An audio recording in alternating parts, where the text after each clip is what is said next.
D'ici quelques jours, la République démocratique du Congo recevra le pape François Ier et ici à Kinshasa, les équipes se mobilisent déjà. Cette édition Zoom Eco Live sera consacrée aux réactions, mais aussi nous serons en ligne avec le ministre de la Communication et Médias, Patrick Muyaya, qui nous donnera la température sur le terrain. Mais avant tout, débutons avec les nouvelles en bref. C'est tout de suite.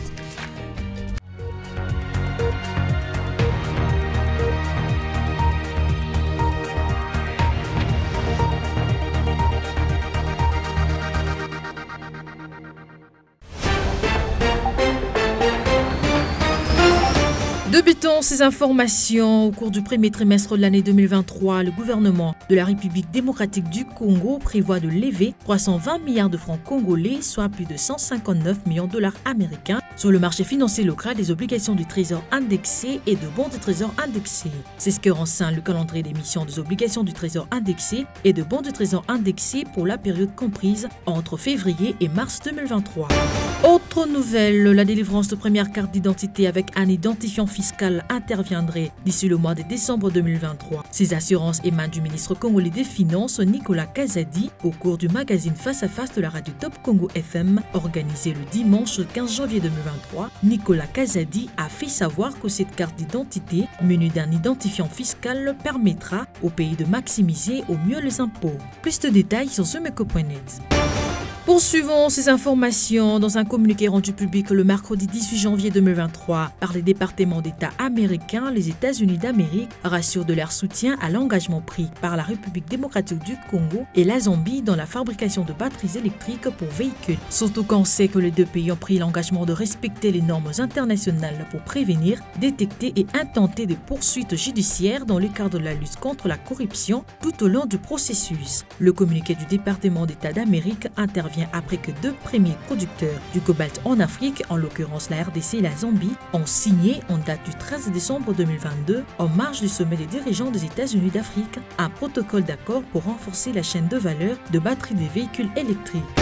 Enfin, le Sénégal devrait assurer son autosuffisance en bananes en 2024, a annoncé le dimanche 15 janvier 2023 Aly Ngouille, ministre de l'Agriculture et de l'Équipement rural et de la souveraineté alimentaire, dans un entretien accordé aux médias locaux APS. Selon Ali Diaye, le Sénégal produit actuellement 65 000 tonnes de bananes, soit un niveau permettant déjà au pays de satisfaire 90% de sa consommation. Plus de détails sur Zomeco.net.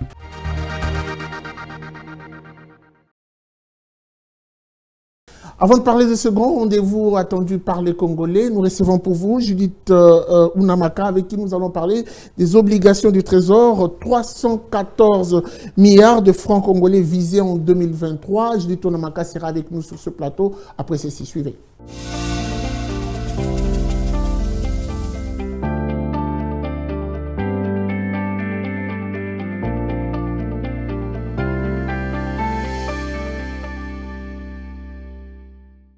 Judith Unamaka, bienvenue. Merci Guy. Justement avec vous, nous allons apporter des précisions sur les obligations du Trésor.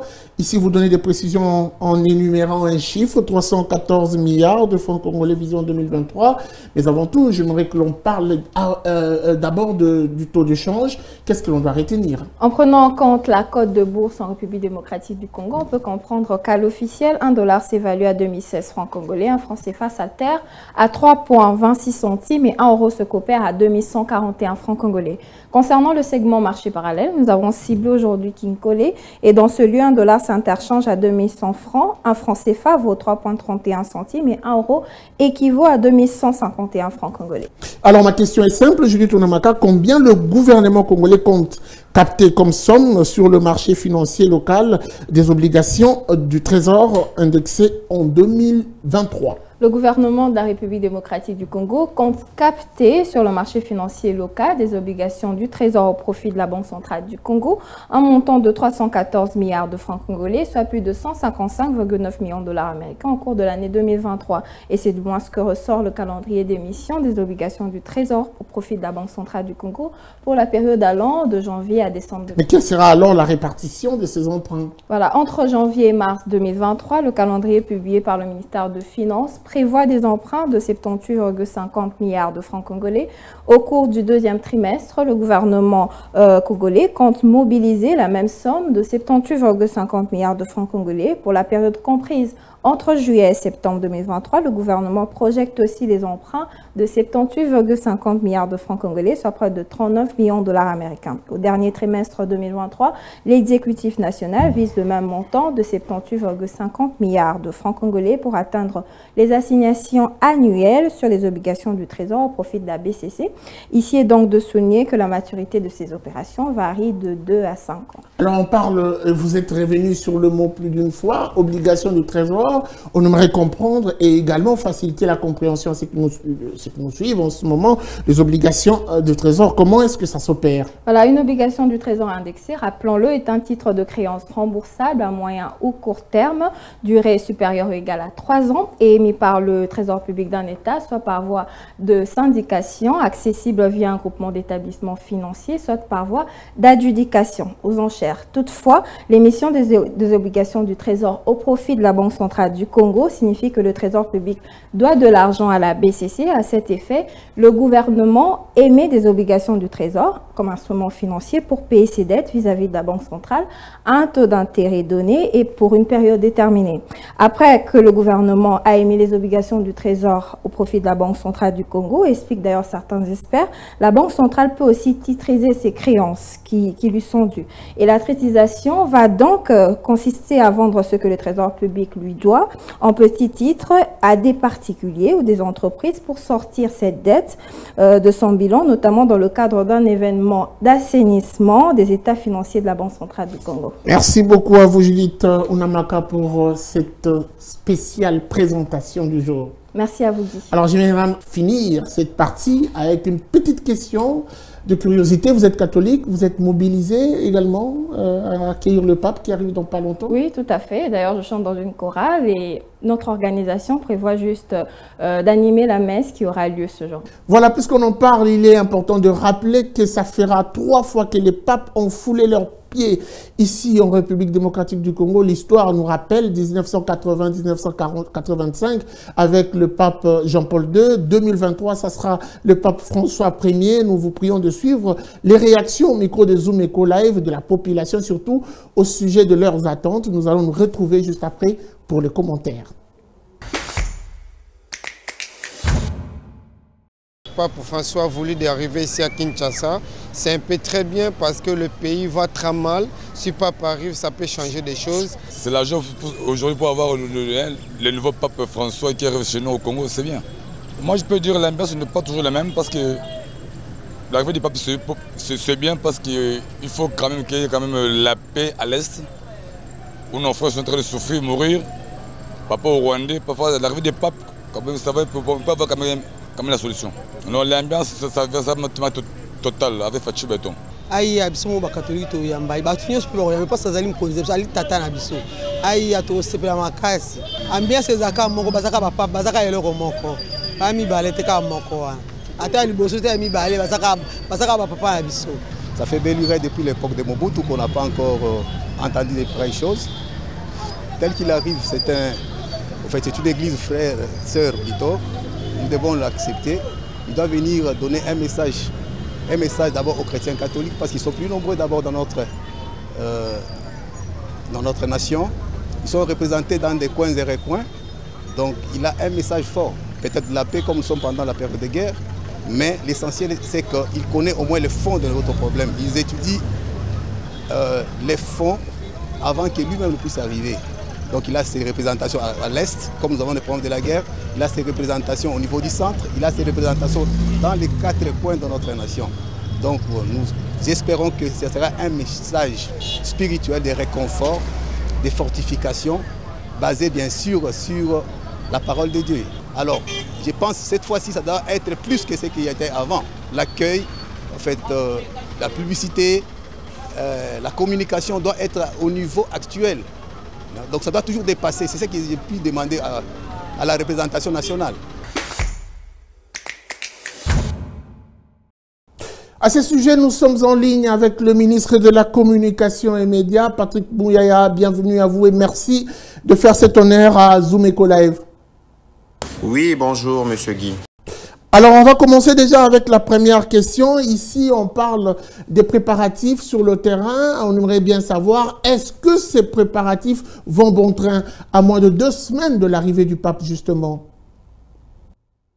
Nous sommes à exactement 12 jours de l'arrivée du pape en République démocratique du Congo.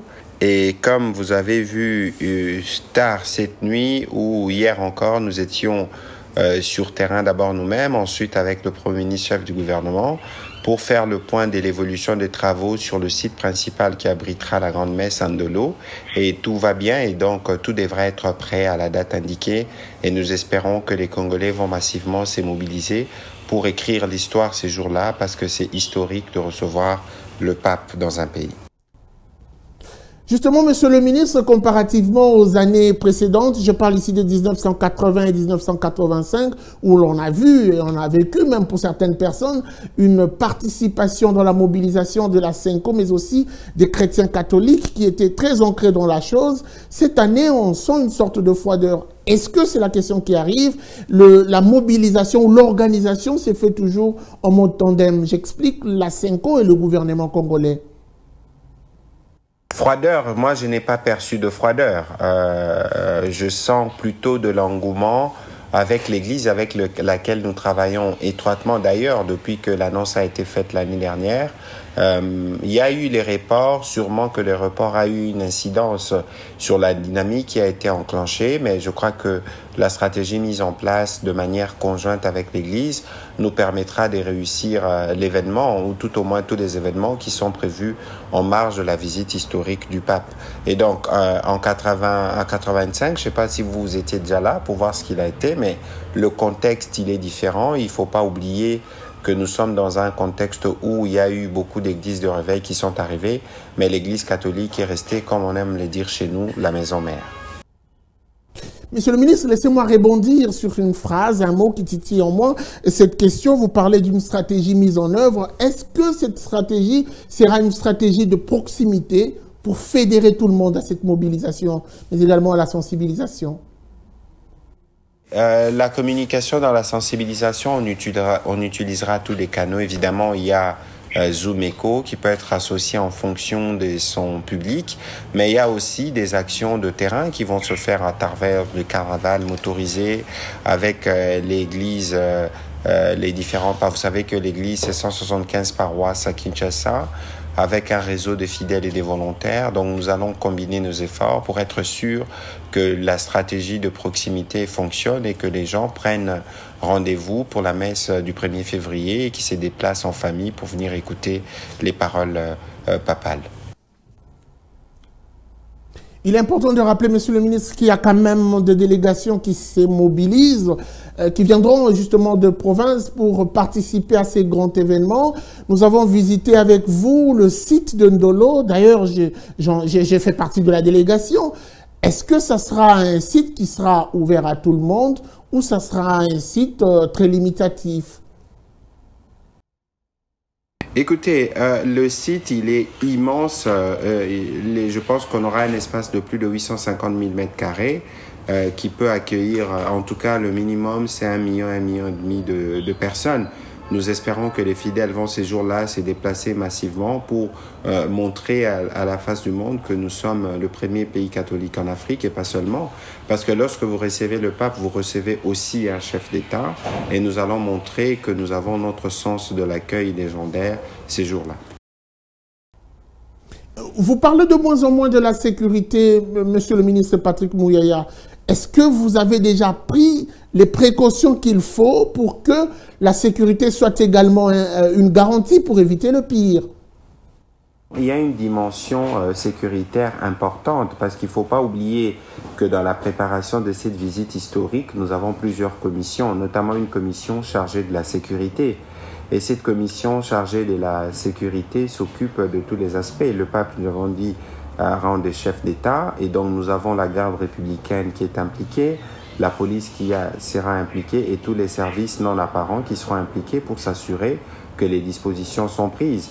La question que vous ne posez peut-être pas encore, c'est la question de la prise en charge sanitaire sur le site au regard de la masse de la population qui va se déplacer. Le ministère de la Santé ainsi que tous les services affiliés sont déjà mobilisés pour installer sur place des dispositifs qui permettront la prise en charge des cas d'urgence. On parle même d'organisation d'intervention chirurgicale dans les centres qui seront aménagés. Et donc nous aurons l'occasion dans les jours qui viennent de préparer une communication systématique avec les membres du gouvernement pour que toutes ces questions puissent être abordées de manière claire et pour que ceux qui viendront comprennent les dispositifs mis en place. Nous sentons une concentration des activités d'aménagement autour du site de Ndolo, mais l'on doit dire que Ndolo va recevoir ces jours-là, bien sûr, le pape, mais ça sera beaucoup plus pour l'événement, mais la capitale Kinshasa recevra aussi le pape. Qu'est-ce qui est envisagé dans ce sens? Il y a des dispositions qui se prennent au niveau de la ville haute avec le gouverneur Ngobila. Mais pour ce qui nous concerne, par exemple, pour ce qui concerne le site, il y a des travaux d'aménagement qui sont faits au cours pour faciliter les accès. À l'aéroport de Ndolo, il y a 34 nouveaux accès qui sont en train d'être préparés pour permettre aux Congolais qui viendront de toutes parts de pouvoir accéder facilement et se diriger vers les zones telles que les répartitions s'effront. Nous sommes plutôt optimistes que tout se déroulera bien. On sent quand même une concentration d'activités autour de l'aménagement du site de Ndolo. On comprend que c'est le site qui va recevoir l'événement ce jour-là, mais on oublie de parler également de la capitale Kinshasa qui devra également revêtir de sa plus belle robe. Qu'est-ce qui est déjà fait dans le sens de vouloir aménager la capitale? Il y a des dispositions qui se prennent au niveau de la ville haute avec le gouverneur Ngobila.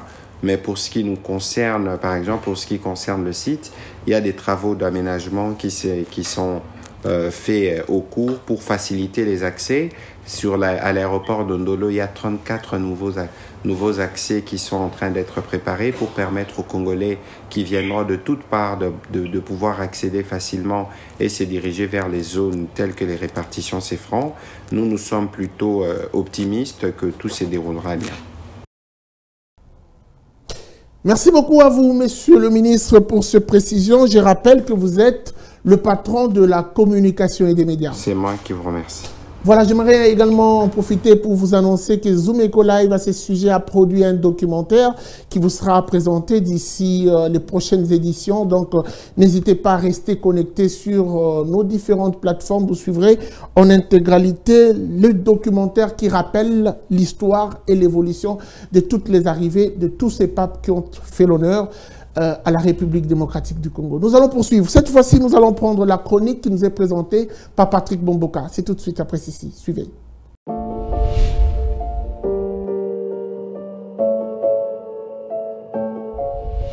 Bonjour. Le rythme de la croissance mondiale devrait ralentir à 1,7% en 2023, puis 2,7% en 2024. Ce serait en effet son troisième niveau le plus faible en quasiment 30 ans après les récessions mondiales de 2009 et 2020. D'après les perspectives de l'économie mondiale publiées par la Banque mondiale le 10 janvier 2023, ce ralentissement est donc lié en grande partie au resserrement des politiques budgétaires et monétaires visant à contenir l'inflation. Il est aussi vrai que les effets de la pandémie de Covid-19 qui est parti de la Chine et les chocs exogènes occasionnés par les conflits russo-ukrainiens entravent encore l'accélération du retour des activités économiques. Qu'en est-il des perspectives économiques au niveau des différentes régions du monde? En Asie de l'Est et Pacifique, la croissance devrait remonter modérément à 4,3% en 2023 avant de connaître un rebond à 4,9% en 2024. L'économie de la région Europe et Asie centrale devrait chuter à 0,1% en 2023, puis s'établir à 2,8% en 2024. En Amérique latine et Caraïbes, l'économie de la région devrait plutôt connaître un ralentissement de 1,3% en 2023, avant de remonter à 2,4% en 2024. Au Moyen-Orient et en Afrique du Nord, la croissance devrait marquer le pas à 3,5% en 2023 et 2,7% en 2024. Dans la région de l'Asie du Sud, la croissance devrait ralentir à 5,5% en 2023 avant de remonter légèrement à 5,8% en 2024.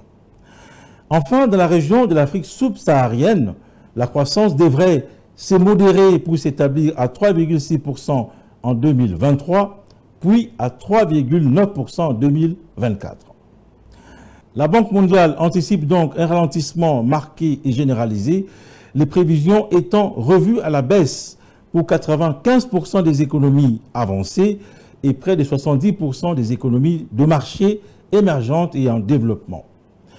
En ce qui concerne particulièrement la République démocratique du Congo, les perspectives à moyen terme sont plutôt favorables. Les estimations prévoyant une croissance de 6,4% en 2023, malgré le fait que l'économie congolaise reste tout de même vulnérable, entre autres, aux fluctuations des prix des produits de base et aux performances des principaux partenaires commerciaux. Merci de nous avoir suivis.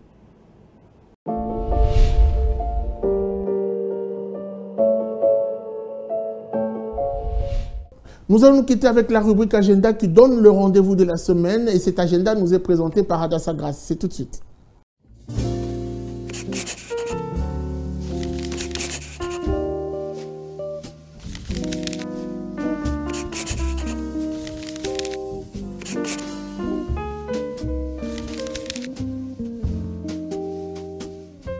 Bienvenue à l'agenda. Voici les entrevues du jour. Dex Center organise un atelier de formation en caissier des ONG et entreprises. C'est samedi 21 janvier 2023, de 12h à 17h à Kinshasa. Le frais de participation pour cette session est fixé à $20, sans oublier $5 de frais d'inscription.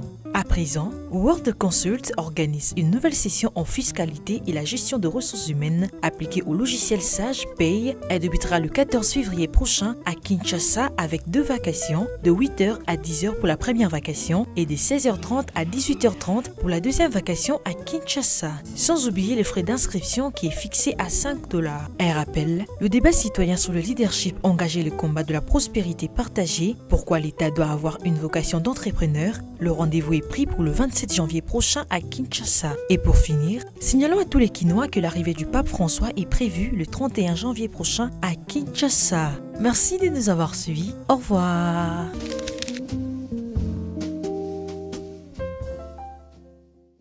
Voilà, c'en est fini pour aujourd'hui. Merci de nous avoir suivis. La suite, c'est sans doute au prochain numéro avec le même plaisir. Au revoir et à très vite.